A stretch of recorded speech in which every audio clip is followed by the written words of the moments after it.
और वो देखता है कि सुप्रिया एक पेड़ की तरफ नंगे पांव चलती जा रही है। सुप्रिया, कहाँ जा रही हो? रुक जाओ, मेरी बात सुनो। सुप्रिया, सुप्रिया सुनो।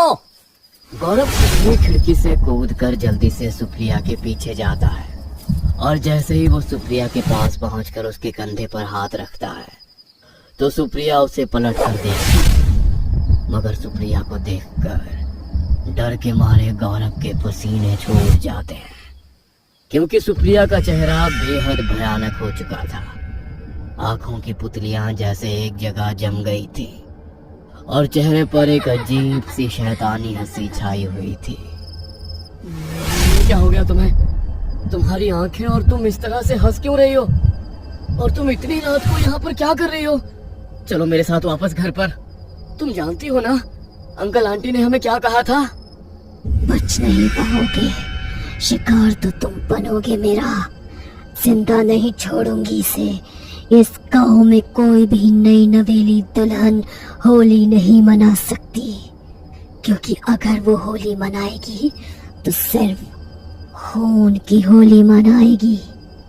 इतना बोलकर सुप्रिया एक भयानक हंसी हंसती है और गौरव वहीं बेहोश हो जाता है। कई घंटे बाद जब गौरव को होश आता है तो वो देखता है कि नंदिनी और उसके परिवार वाले गांव वालों के साथ घेरा बनाकर उसके पास खड़े हुए हैं। बेटा, तुम ठीक हो? सुप्रिया कहाँ है? वो उसे ले जाएगी। मुझे मेरी सुप्रिया को लेकर यहाँ से जाना है। कहाँ है मेरी सुप्रिया? आप शांत हो जाइए। नहीं, मुझे शांत नहीं होना। मैं पूछ रहा हूँ सुप्रिया कहाँ है? बताओ मुझे उसे लेकर अभी के अभी इस गांव से निकलना है। मैं उसे कुछ नहीं होने दूंगा। इससे पहले कि नंदिनी कुछ बोल पाती तभी जोर से कुछ गिरने की आवाज आती है। सभी लोग भागकर गौरव के साथ एक कमरे की तरफ जाते हैं। रामलाल जल्दी से कमरे का दरवाजा खोलता है। सामने कुर्सी पर रस्सियां से बंधी सुप्रिया अपने नाखूनों से लगातार अपने चेहरे को नोच कर खून से लहूलुहान कर लिया था और उसका खून उसके पूरे कपड़ों पर फैल चुका था। सुप्रिया, ये क्या कर रही हो तुम? तुम्हारे चेहरे से कितना खून बह रहा है। क्यों अपने आप को इतना नुकसान पहुंचा रही हो? ये सब क्या हो रहा है इसे? मार डालूंगी मैं। किसी भी नई नवेली दुल्हन को इस गांव में बर्दाश्त नहीं कर सकती मैं। इसे भी मार डालूंगी मैं। आप लोग खड़े खड़े देख क्या रहे हैं? मेरी सुप्रिया को बचाते क्यों नहीं है? आखिर ये सब क्या हो रहा है उसके साथ? अचानक से सुप्रिया सब रस्सियां अपने हाथों से तोड़ देती है और वहां से भागने की कोशिश करती है।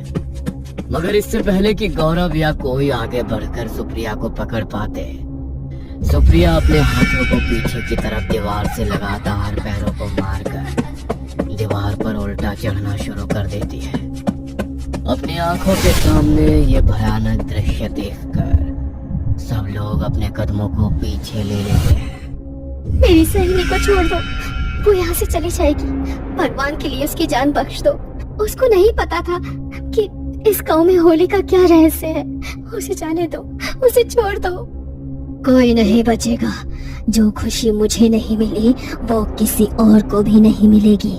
मेरे साथ जो हुआ था उसका बदला मैं इससे तो क्या हर उस नई नवेली दुल्हन से लूंगी जो इस गांव में आएगी। इतना कहकर सुप्रिया के अंदर बसी हुई वो प्रेत जोर जोर से चिल्लाती है और थम से जमीन पर कूद जाती है और पास में रखे हुए एक नुकीले हथियार को उठाती है और अपनी गर्दन पर रख देती है। प्लीज, मैं तुम्हारे आगे हाथ जोड़ता हूँ, मेरी पत्नी को छोड़ दो। बहुत बड़ी गलती हो गई हमसे जो हम यहाँ पर आए।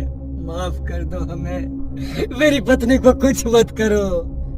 गौरव की तरफ देखती हुई सुप्रिया जोर जोर से भयानक तरीके से हंसने लगती है और एक ही झटके में उस नुकीले हथियार से अपनी गर्दन पर वार कर देती है। उसकी गर्दन से खून बहकर उसके कपड़ों पर फैल जाता है और वो निठाल होकर सीधी जमीन पर गिर पड़ती है।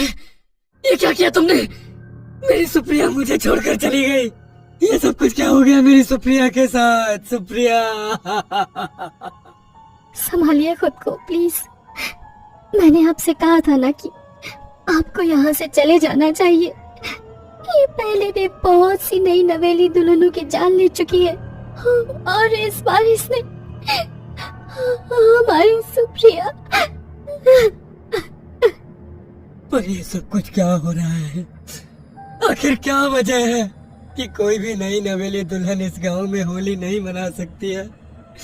क्यों मेरी सुप्रिया को भी उस प्रेत का शिकार होना पड़ा? क्यों? इसके पीछे एक लंबी कहानी है बेटा, और वो कहानी इसी गांव की रूपा की है। रूपा अपने नाम की तरह ही बहुत अधिक रूपवती थी। पूरे गांव के लोग उसके रूप की बहुत चर्चा करते थे। रूपा अपने ही गांव के अमन नाम के लड़के के साथ प्रेम संबंध में थी और उससे शादी करना चाहती थी। अमन, होली आने वाली है और मैं चाहती हूँ कि इस होली के बाद या फिर इस होली से पहले हम दोनों शादी करके हमेशा के लिए पति पत्नी के पवित्र बंधन में बंध जाएं। मैं अब और तुमसे ऐसे छुप छुप कर नहीं मिल सकती। अरे चाहता तो मैं भी यही हूँ कि हम दोनों शादी कर लें और अपना घर बसा लें। तो फिर तुम बात करो ना अपने घर वालों से। अगर तुम बात करोगे तभी मैं भी अपने घर वालों से बात कर पाऊंगी। तुम चिंता मत करो रूपा, देखना इस होली से पहले ही मैं अपने घर वालों को हमारी शादी के लिए मना लूंगा। इतना कहकर अमन रूपा को गले से लगा लेता है, लेकिन उन दोनों की सारी बातें गांव में रहने वाला मनोज सुन लेता है, जो मन ही मन रूपा को बहुत चाहता था। इस अमन को क्या लगता है कि ये मेरी रूपा को अपना बना लेगा? रूपा मेरी नहीं हुई ना, तो मैं उसे किसी और की भी नहीं होने दूंगा। इस होली पर रूपा को तो मैं अपनी बना कर ही रहूंगा। मनोज जल्दी से रूपा के घर जाता है और रूपा और अमन के प्रेम संबंध की बात उसके घर वालों को बता देता है, जिसके बाद से रूपा का घर से निकलना बंद हो जाता है। अमन के बिना रूपा का हाल बेहाल हो चुका था। होली वाले दिन रूपा की सहेलियां होली खेलने के लिए जबरदस्ती उसे घर से ले गई, मगर रूपा का होली खेलने का बिल्कुल दिल नहीं था, इसलिए वो एक जगह पर शांति से जाकर बैठ गई। तभी मनोज अपने कुछ दोस्तों की टोली के साथ रूपा के पास आया। अरे मेरी रूपा, अब तो अमन तेरा कभी नहीं होगा। आज होली वाले दिन मैं तुझे अपने हाथों से रंग लगाकर अपनी बना लूंगा। आज मैं होली वाले दिन तुझे अपनी बाहों में भरकर तेरी जिंदगी में प्यार ही प्यार भर दूंगा।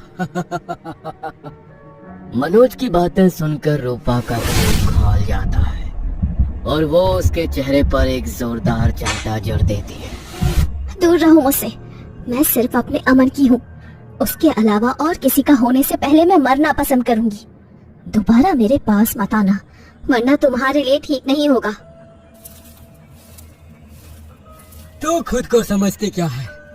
अपने रूप का, अपनी सुंदरता का घमंड लिए फिरती है, लेकिन मेरी एक बात कान खोलकर सुन ले। अगर तू मेरी नहीं हो सकती तो मैं तुझे किसी और का भी नहीं होने दूंगा।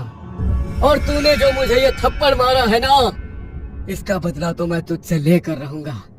याद रखना मेरी इस बात को। रूपा के थप्पड़ से मनोज के अंदर इतना गुस्सा फूट जाता है, वो रूपा से उस थप्पड़ का बदला लेने के लिए गुलाल में कुछ मिला देता है। और जब रूपा बड़े से पानी के टब के पास खड़ी होती है, तभी मनोज उस गुलाल को रूपा के चेहरे पर पीछे से आकर लगा देता है और रूपा वहीं पर बेहोश हो जाती है। और मनोज उसी समय उसे पानी के टब में धक्का दे देता है और पानी में डुबा डुबा कर वो रूपा की जान ले लेता है। मनोज ने रूपा के साथ जो भी किया, उसकी सजा मनोज को तो मिल गई। रूपा के मरने के कुछ दिन बाद ही उसके घर में गांव वालों को उसकी लाश मिली, लेकिन उसके बाद से इस गांव में कोई भी नई नवेली दुल्हन होली नहीं मना सकती है, क्योंकि रूपा का श्राप है इस गांव पर।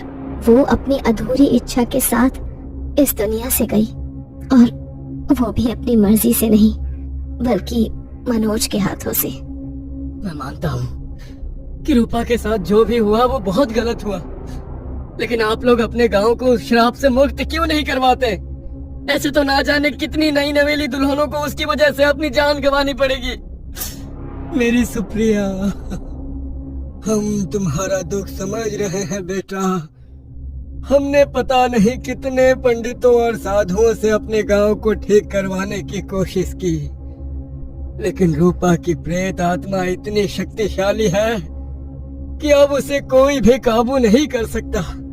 जब तक वो खुद अपनी मुक्ति ना चाहे वो मुक्त नहीं हो सकती। इसलिए बस हम गांव वाले हर होली के त्योहार पर बस इसी डर में जीते हैं कि गलती से भी कोई नई नवेली दुल्हन इस गांव में ना आ जाए, वरना उसका वही हाल होता है जो आज सुप्रिया का हुआ है। सारा सच जानने के बाद गौरव बहुत हैरान होता है। होली का त्योहार बीत जाने के बाद हालात वापस से सरल हो जाते हैं। तब गौरव अपनी सुप्रिया को खो देने के गम और गांव में होली के दिन नई नवेली दुल्हनों के साथ होने वाले हादसों की सच्चाई अपने दिल में लिए शहर लौट जाता है। मगर नंदिनी को दिया ये सरप्राइज गौरव के जीवन में हमेशा के लिए काली याद बनकर रह जाती है। दोस्तों, अगर ये कहानी आपको पसंद आई हो तो हमें सब्सक्राइब करें, और आपके पास भी है कोई ऐसी ही डरावनी कहानी तो हमें ईमेल करें। हम आपकी कहानी पर भी वीडियो बनाने की कोशिश जरूर करेंगे।